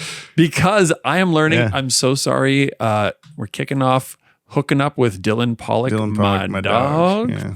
I can just tell that this is one of those ones, much like that I will forever be questioning my choices partially and kicking off Beware the Grey Ghost. This is one of those ones that I can just can't let tell. it happen again. Yeah. I can't let it happen again. This is a great episode. It was very inventive. It was very well done. Agreeing with Joe with the art being kind of questionable at the very, very start. Like it was a pretty episode, but it was just a big, not easy to forget episode. Easily number 2. Okay, I think I'm putting it very high as well. I'm putting it at number 3. Okay, which is only under Meltdown and Rebirth, which is the Mr. Freeze episode. Which is funny considering now that my 2 of the top 3 of mine are like normal Batman villain comes back episodes, but they feel very meaningful and important and good and big. Do you, sir, want to read your 10-1? Yes, I have April Moon, Dreadsma Wendell, Dead Man's Hand. Hooked Up, Eyewitness, Babel, Golem, Shriek, Now, Out of the Past, Meltdown, Rebirth. I think I had Big Time at number 10 before. I think so too. It was Big Tim, as you have it. Now, does this mean we are putting this on the Yop 10? And we have two different Yop 10s. We have individual Yop 10s. I currently have Rebirth on there and Meltdown as my number 8. So I couldn't put it above one of those two. But I definitely will put it above Riddler's Reform and Mad Love. Yeah. Sorry, Mad Love. So, yeah, it's number 9 for me now. Well. Which, my Yop 10 is now at a point where I'm going to be really sad to delete any of these. Obviously. I have Riddler's Reform, Out of the Past, Meltdown, Late Mr. Kent, Rebirth, Growing Pains, World's Finest, Robin's Reckoning, Feet of Clay, and Heart of Ice. Honestly, I wish can I shuffle this? Because I don't think Feet of Clay should be that high. You're going to be sad to get rid of these? What, do you like this show? You're going to have to... It'll be tough to do. You're going to have to take away from your shuffles. I know, but I don't remember how many we have. You currently have 8. I see it at the top. Yeah, okay. Okay, well, then I will do that. I'm going to shuffle. I have 7 left. While you're shuffling, I also am going to put it, I think... just above the Late Mr. Kent, but still behind Rebirth, because the start of this show was fucking incredible. I would just read yours, I realized. I was just reading yours and also deleting one off of yours. I have Two-Face Part 1, On Leather Wings, Mad Love, Legacy. So I already added Out of the Past. I'm sorry, I fucked up everything. You sure did. I have Two-Face Part 1, On Leather Wings, Mad Love, Legacy Part 2, Over the Edge, Growing Pains, Late Mr. Kent, Rebirth, Robin's Reckoning, World's Finest. Okay, this will be a lot easier. I still like it better than Mad Love, so it's going at number 8 under Legacy Part 2, but above Mad Love. Okay, I'm gonna I need figured you to it out, play, Brian. Don't worry, listeners. Good job. I'm gonna need you to play a song because it has been a long time since we've put, literally almost since the beginning of the show, that we put anything on our Yop 10. So give us a song, Jamie. Okay. Oh yeah. Speaking of nostalgia, the Yop 10 Detective. Oh, why did you stop it? Also, I do like that one. Feels more nostalgic, but I like our version better. Do you have that on the soundboard? Oh no, I don't have it on the soundboard. Yeah. I'm sorry. That's also not us.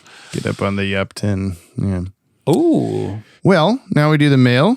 See what everyone else thought of this episode, and then when we come back, tell Brian the name of the next episode. He has to try to guess what it's about. Can't Joe guess this time? We could have Joe guess. Ugh, we can both guess. Joe, what if we both guess and then we see who's survives in a cage match? Okay. Do we get any hints? Fucking barely. Yeah. That yop. That one small extra yop put it over. We drop What we drop? our weekly yop Oh yeah, those. into the comment box. Joe! There sure was a lot. Now Jamie's mad. Too bad we're all, At least I am. just Dylan Pollock. If you want to reach out to us like the Fire Hand at the end of World's Finest Part 3, you can send a short-ass email. Wait, my daughter. wait. No! You got to read it as Rachel. Rachel girl. I don't know if you would like to reach out to us like the Fire Hand at the end of World's Finest Part 3. I don't know what her fucking accent is. You can send a short-ass now email. do Darth Vader. An email for my ass. 60-second voice message to batwagonpod@gmail.com. Or leave a comment on today's episode on YouTube or Spotify. But please do not spoil anything past this episode for Brian. Yeah. He can't know that Rachel Ghoul's and his daughter. No. He knows now. This is from Lenola Cola, Tug on the Super Cape, Out of the Past, a.k.a. Congrats on Raish's transition. / Actually, Terry pronounced Raish correctly. Man, the universe really does love to mess with Bruce, from the numerous lost chances of happiness and being gifted Raish's Baja Blast Beyond, only to have his oldest flame get the Dr. Mrs. the Monarch treatment. As a Dini episode, it paced itself well with action, comedy, drama, and great moments, from the tongue-in-cheek ribbing of Batman in musical form, the rekindling with Talia, and seeing a younger Bruce fight bad guys alongside Terry. Plus, and James might have mentioned already, Raish's scheme by pretending to be Bruce and Talia's son, I didn't talk about this, predated the comic introduction of Damien, Bruce and Talia's actual son, by 6 years. What? I'll get back to y'all faster than Raish recovering from a static-induced unconsciousness till we yap again whenever again is. Yeah, in the comics in the late 2000s, it was revealed that Talia at some point drugged Bruce and essentially raped him and produced a child. What the fuck? And he becomes the new Robin. This is from Bow Sprightly. We haven't heard from him in a while. Hello. Yeah. Hey. Hey, J and B. Oh! You got called out, Joe. Joe, that's you. I'll keep this brief. Hi. I'm wondering, are any of you familiar with H.P. Lovecraft's The Thing on the Doorstep? Do you know if/think it inspired this episode? It's about a dying man who uses the occult to switch bodies with his daughter. He then marries a man and switches bodies with that man as his daughter's body is dying. This leaves his son-in-law's consciousness trapped in a rotting corpse. Thanks for all the yops, Bow Sprightly, sent from Yahoo Mail. That is beautiful, but no, I'm not familiar with that. I feel like it would have been in Tribs. Joe, you got to save it. The tire. You've read this book, right? Yeah, of course. Oh, we know about all the books that I read. He reads books. Do we? Books. All the books. This is from Eric LeBeau, Out of the Past, or looks like our new Ra's al Ghul's a woman. Wow, James, I can't believe you spoiled this episode for Brian 3 years ago. Now, detective, in the story, you must imagine I am a sexy lady. Wow. I figure you guys have already probably talked about this on the podcast, but do we think Rachel Gould just surgically implanted his vocal cords into Talia, then trained himself to sound like her just so he could switch up his voices on someone? No. There's not really a lot to say about this other than it's another home run episode from Paul Dini, all things considered. But I will say seeing the re-recording they did of this episode for the IGN Fan Fest with Andre Romano live directing the cast was a great way to watch this too if you ever want to check it out. What? Also, are we switching? Yes, dear, very schway with... It's Schwarbage. Yes! Wrong! Oh, right, sorry, I gotta go help Croc. He's trying to sue the Gotham Art House for defamation of his character for the Batman musical by calling him the Killer Alligator, but he can't figure out the preceding litigation. Or spell it. Until next time, Bat-Wags, keep calming up on. Impressive throwback to use James's own voice to point out his hypocrisy. Yeah, right? That was in the one that we forgot was a Ra's al Ghul episode, and so therefore forgot to invite you to the podcast. And it was it was because he bookends. Forgot? He bookends the episode. He's like he leaves a tape recording for Batman to listen to in the Batmobile with Robin, and they just listen to Ra's al Ghul's podcast the whole episode. Oh yeah. And it's about Jonah Hex. It's not about Ra's al Ghul at all. This explains why I have no idea what the fuck is going on. Yeah, definitely. It doesn't, but also yes. But yeah, there was like a bartender woman, and so in the stories, they were like trying to okay, now in this part, I am a bartender. Like you must imagine I am a sexy lady. Yeah, I'm very glad that was the thing. That was beautiful. Yeah. Way to call out. If anybody can call Jamie out like that in the future, please do. And please do it all the time. Please do. It's from God of Fame. Hey, Johnson and Johnson. I think you're the other Johnson, Joe. Ooh. And Barnes and Noble. Brian is both of those. Here's what I watched last week and this weekend. My thoughts. Something with lawyers I don't know. I'm convinced the Lobo joke at the end of this episode is like 90% of the reason it even made it to air. This was a total snooze fest until that exact moment. Blank bag and a bag of blanks. Joe is here. Always a fun time with Joe, especially listening to him describe like half a dozen ways to make the episode good. Most of which require the episode to become a movie /2-parter for extra screen time. Dick Turnip's magical eyebrows. Orion's Astroglider is the dumbest vehicle in all of comics, and nothing really comes close, and I laugh every time I see it. The opposite of sexy, actually. The HBO Max episode synopsis spoiled me on Dick's death, and that low-key ruined the episode for me. Wow. Brian's basically podcast-long crash out over the episode more than made up for it, however, especially once the drinking game started. Uncle Don King's 250 big ones. Good episode. The IRS joke is iconic, but Batman giving that poor goon the swirly of doom and despair is so good. I just want to point out /shout out that one viewer, Legacy Michael Allen, I think, who did their catch up to the pod bit as a series of Star Trek type captain's log, is putting everything I've done to shame, and I don't know how to even begin to compare. So I'm just going to hope that they've caught up by now and I don't have to. Yes. Oh, it's just been like 80 episodes. And they're going through like 3 to 4 a week. So surely I'm in the clear. 127 out of 207 or 61.1 percent playlist completion. Until next time, stay yoppy and look forward to the past. Good job. Yes. It's from Scott Cove, Out of the Past, or how willing do you think Talia actually was? Hello, Brian and James. And Joe. This is an absolutely psychotic episode, but I love that Deanie can't help himself and starts off with such a hilarious gag. A nice touch here that makes it seem like the old episodes is how little Terry is in uniform. More so than any other episode, this really gets at the growth and maturity into a Batman who wouldn't need a living Bruce. That's some thematic depth I really appreciate. This also has some of the best animation we've seen in a while from the show. Those action scenes are above the fold. Sent from Yahoo Mail for iPhone. Yeah, most of the time it was good. Yeah. Lock D says, imagine it's your first day as a speech therapist. A beautiful young woman walks in and says she wants to learn to sound exactly like an elderly British thespian. And no, you can't ask why. What do you even say to that? What do we make of the fact that only the voice caused Raish's dysphoria, but he otherwise lived as a woman for decades perfectly comfortably? He even changes into a form-fitting jumpsuit after the truth is revealed. Ra's al Ghul confirmed for gender fluid? Much to consider. Okay. Yeah. Also, let's talk about perfectly fitted pleather or leather bodysuits. Yeah. You need to like cornstarch or baby powder yourself to like slide into those things. He's bisexual.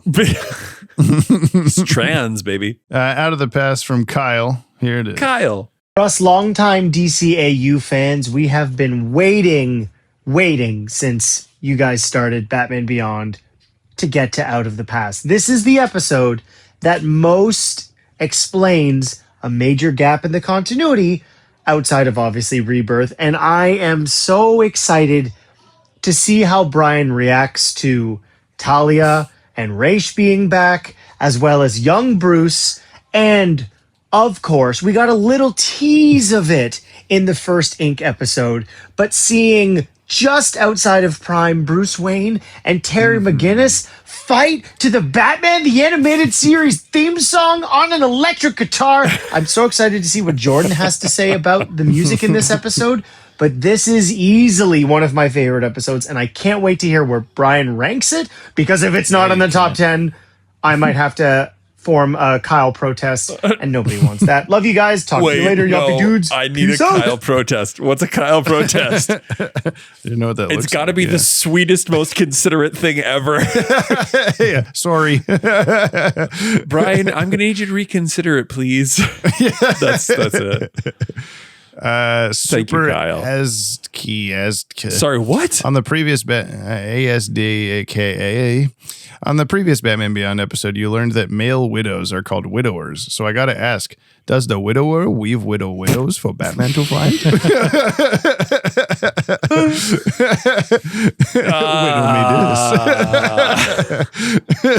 this. Yes, I think Probably. so. That's from Kale Out of the Past. Hey, Giant Machine, it's your girly pop. Sorry, I've been away for a while. Got guilted into going on a trip with my sister and got arrested on the way back home because she decided it was okay to bring her precious radioactive rocks on a commercial flight. Oh my God. I think she's more broken up that they got confiscated by TSA than giving me a criminal record.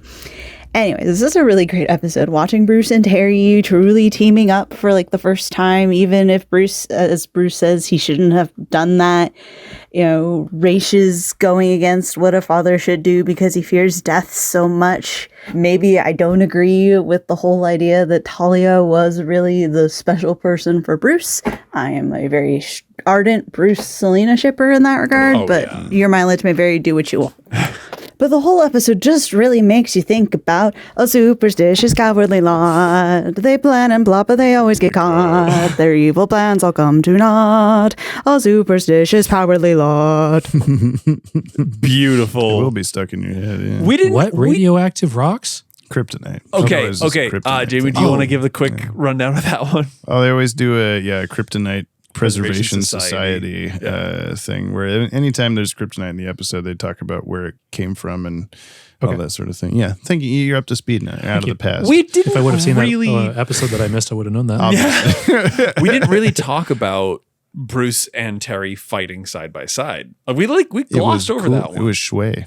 Yeah, but like I mean, there's more weight to it, right? Because we've seen like even though we had Bruce self-professing that this isn't his prime. It was still a capable Bruce next to a capable Terry, though neither in a bat outfit.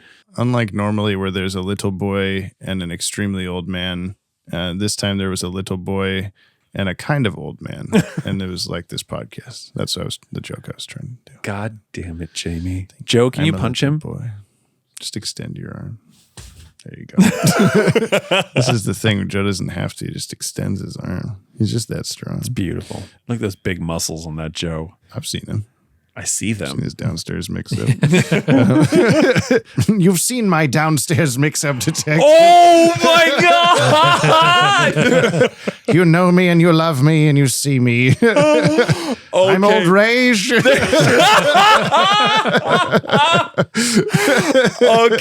that has to please use a Boosh subtitle for this. I'd be so And this is as close as you can get to Lazarus Pit without getting your eyes wet.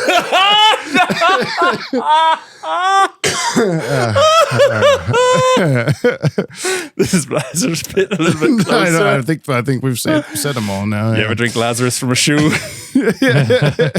Just drink Mountain Dew from a shoe. You ever drink Baja Blast from a shoe? Holy fuck. Hold on. I'm not recovered yet. Yes, you are. It says, hi, Jif Jopolis and Brumopolis. At some point, Brian kept calling people cats, so I'm going to use my Fursona assignment degree to determine what animals you yoppers will be. Brian, you are, of course, a clouded leopard leopard. James, you are a chipmunk, but one with wings. Joe Scott, the jellyfish. Dylan Pollock is naturally a sheep, as he is our Lord and the Lamb of God. And Jordan Blumen is an eastern blue bird. If anyone else wants a fursona, just ask. I see the inner animal in us all. Speaking of furries, people always call Talia Hear Me Out, but mine's that Catwoman stand-in from the musical. Rawr. Anyways, gotta go squish. See you next time. Wait, what kind of leopard am I? I need to Google this. Clouded leopard. Clouded leopard. What does a clouded leopard look like? That's what you are. I need to obviously. See. Oh, it looks like a leopard with bigger spots. I like that. Yeah, okay. 25 to 51 pounds. I'm okay with that. Let's do it. This is from LexCorp Cares. Batman the Musical. Everyone go see it now. Right.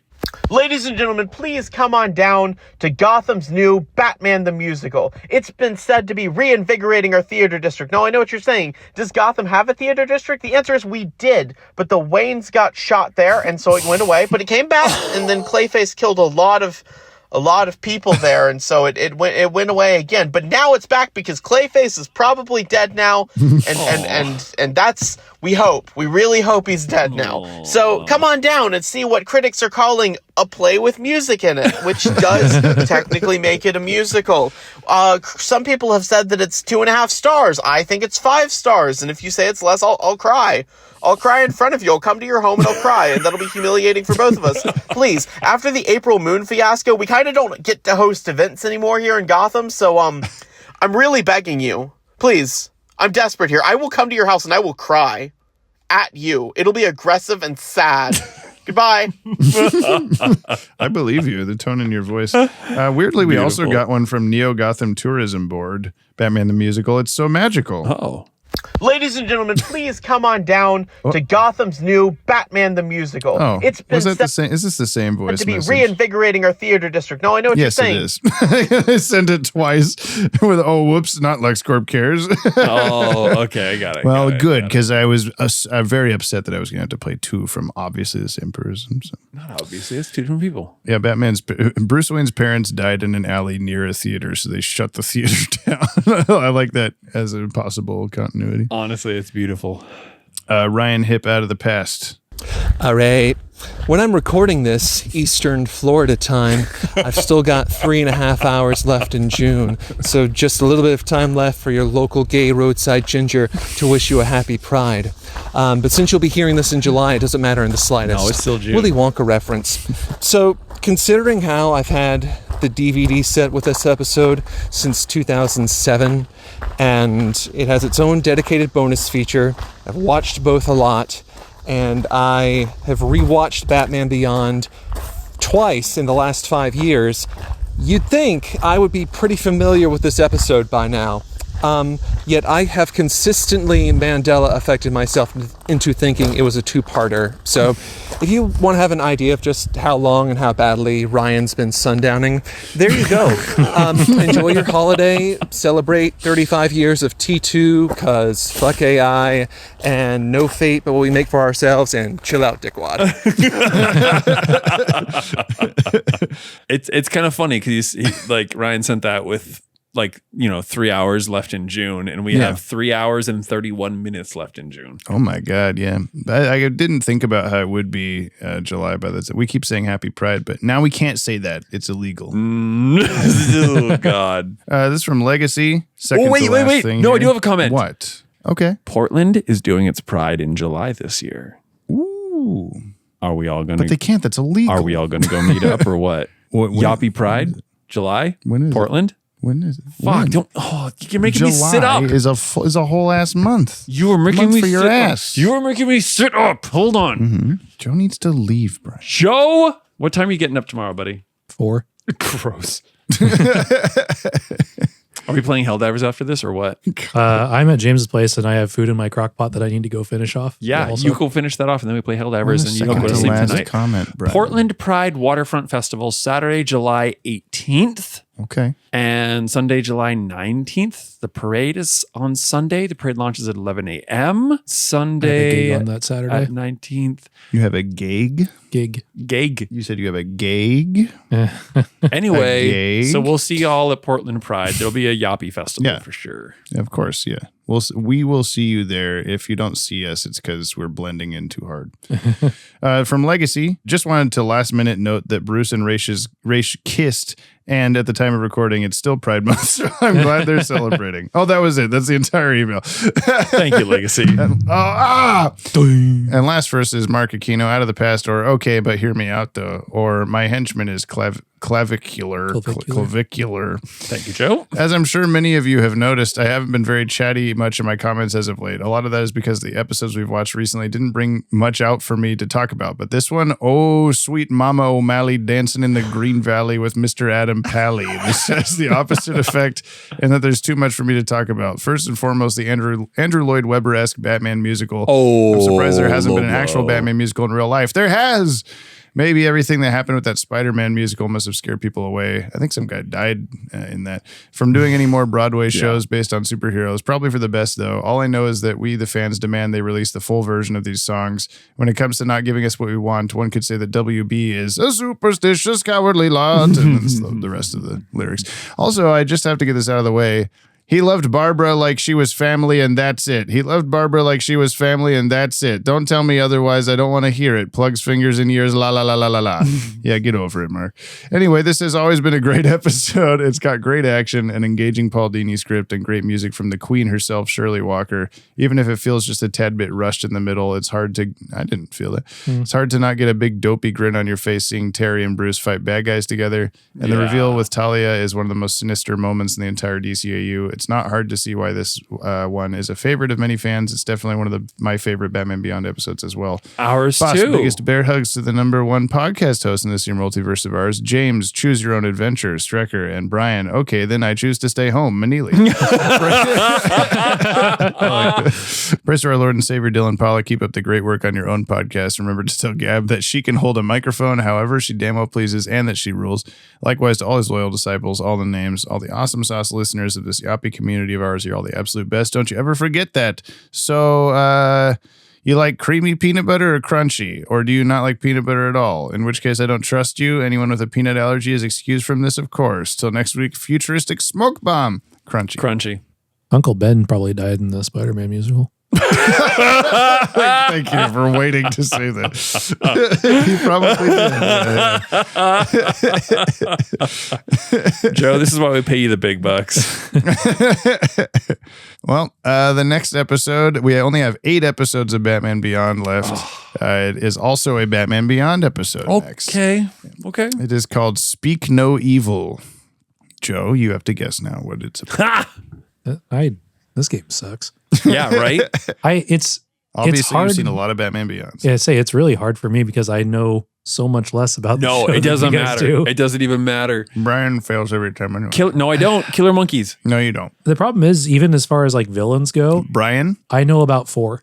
Brian, you are absolutely correct. Yeah! I'm not even fucking joking. What did you say it was?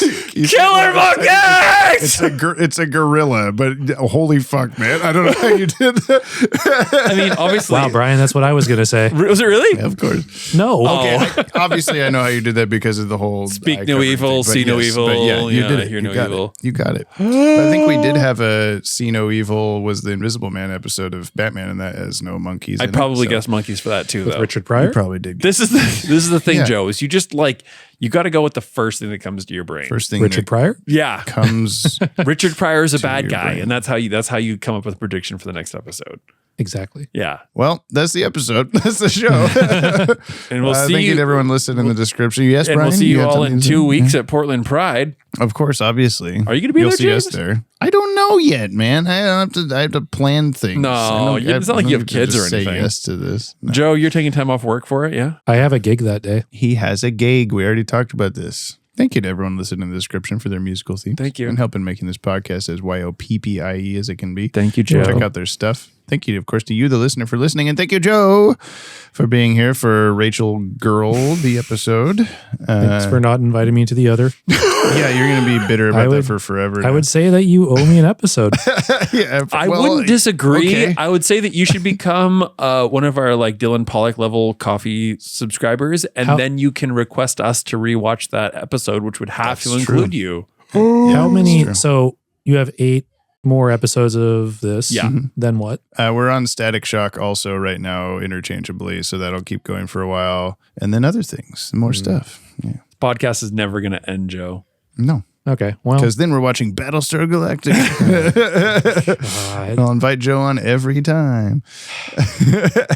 it's not going to be a whole lot of positive from me if we do that. Look, I've been watching clips and it's so good. Hey, Anyway. someone's got to be the hater. I'm the hater of this podcast episode or podcast. According to one of the comments, I am. I'm always giving ways to make it better, which would basically make it have to turn into a movie. Your ideas are bad. Yeah. Dude, sometimes there are bad I'm listening. episodes, and that's just how it is. It wasn't those this are the ones time. you invite. But not this time. Yeah, not this this one. time. This is your number 1, Joe. Yeah.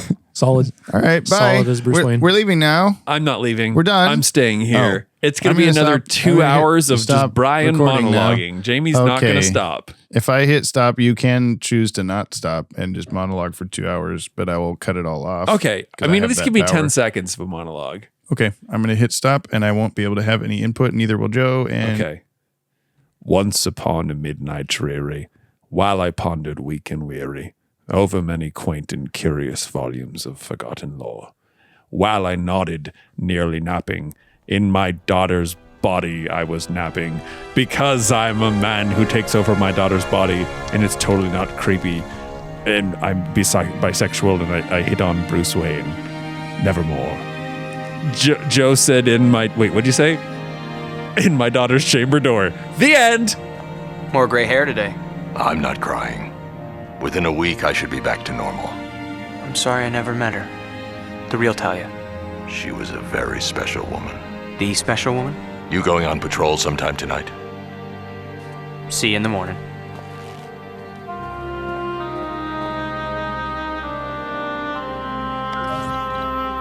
Rest well, beloved.